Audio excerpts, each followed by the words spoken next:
मेहंदी माऊलीच्या गळ्यात होती खणाची वटी बांधायची प्रथा सुरू आहे.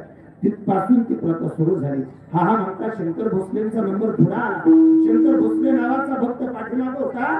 त्याला का कुणाष्टो पण मामांना प्रचंड तळमळीने भेटायचं होतं.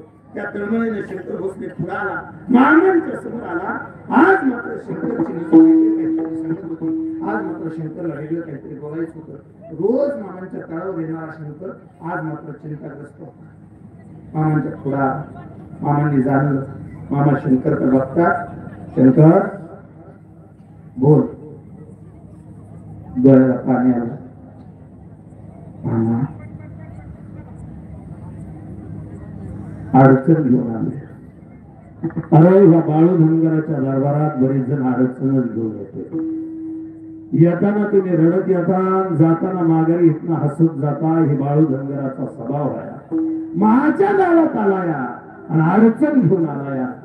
काहीतरी इलाज काढू सांग फक्त. शंकर झालंय काय? डोळ्याला कळतन पाणी आलं. मामा काय आजपर्यंत प्रचंड नवसा सायासाने पोटाला पोरगा झालाय. संसाराची वेल फुलली पण आता वाटायला लागलं मामा संसाराची फुललेली वेल आता जळून जाते का काय याची भीती वाटते. मामा पोरगा लय आजारी.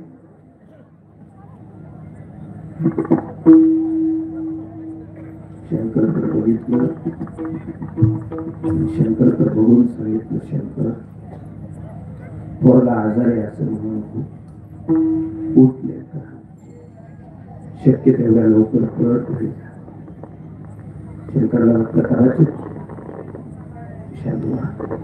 शंकरला वाटलं करायचे. पोरगा चांगला झालाय म्हणून आपल्याला घरी लावतात. मामाने घरी जायला सांगितलं म्हणजे काहीतरी चांगलं घडलं असेल म्हणून आशेने शंकर पळत होता. आणि बहुतेक माणसं आशे कुठे पळत जातो. पळाला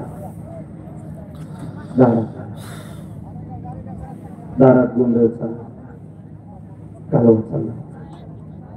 तेवढ्या माणसातून शंकर वाट काढत पुन्हा समोर बघितलं. पोराचं प्रेत मामाच्या दरबारात गेला. मामाच्या दरबारात जाऊन तो पोरला म्हणा. बाकीची माणसांनी उलट विचारला लय भाळो मामा करतो. काय केलं तुझ्या बाळू? पण असं काही बऱ्याच जण थोडं फसलं तरी माणूस देवा वाळ. पण तुम्ही बी वाळकरी आहे. तुम्ही बी आजपर्यंत बऱ्याचदा ऐकलं आयुष्यभर टाळ वाजावा.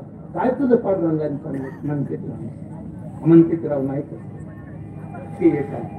माझा देव आडच्या हाताने किती चांगलं करतो हे फक्त कुणाच्या ध्यानात येत नाही काय.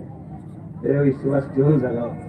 माझं स्पष्ट मत आहे. मामाच्या दरबारात आलाय तुम्ही मामांवर विश्वास ठेवून जागा करा. मामांवर विश्वास ठेवून जागा. ते आयुष्य पुन्हा पुन्हा मिळणारी गोष्ट नाही. प्रचंड विश्वास ठेव. त्या दरबारात आल्यावर कुणाचं वाईट होणार नाही ह्याचा मला स्वतःला विश्वास आहे. दरबारात आलाय थोडं चांगलं जागा. नुसतं कपाळाला भंडारा लावला आणि प्रसाद खाऊन माघारी गेला म्हणजे देव नाही पावायचा. नुसता पंक्तीला बसला आणि जय बाळू मामा म्हणून वराडला देव नाही पावायचा. माझी तुम्हाला विनंती आहे जमलं तर आज स्वतःच्या आयुष्यामध्ये थोडा बदल करा. प्रसाद खायच्या अगोदर दर्शनाला उभा राहताना मामाला सांगा मामा आजपर्यंत काही चुका झाल्या असतील. कुणाबरोबर तरी वाईट वागले असेल, कुणाबरोबर तरी बोलले नसेल, घरात कुणाबरोबर तरी वाईट वागले असेल. मामा आजपर्यंत झालेली चूक तुम्ही पदरात घ्या. मी तुमची लेक आहे, मी तुमची मुलगी आहे. मला माफ करा मामा. मुळेपर्यंत उभे आयुष्यभर कुणाला वाईट बोलणार नाही, कुणाचं वाईट चितणार नाही. त्या दिवशी खऱ्या अर्थानं बाळू मामा तुम्हाला पावला म्हणा. त्या दिवशी खऱ्या अर्थानं पावला म्हणा. थोडा बदल करा. चला थोडा बदल करून बघू. तुम्ही थोडा बदल करा. वैर करून जगण्याचा दिवस संपून गेला. किती दिवस जगणार. कृष्ण पाहुणे वाईट एका गोष्टीचं वाटतं. पाठीमागल्या काही दिवसापूर्वी आपल्या इथं नाटकात पांढरे मायात कोण म्हणजे कोणाची चूक कोणाचं बरोबर हे सांगायला मी उभा राहिलो.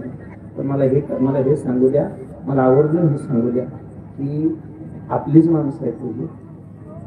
आपली माणसं आपल्या माणसाच्या जीवावर उठायली, आपली माणसं आपल्या माणसाला मारायला लागली. तर ज्यांनी मारलं ते तुरुंगात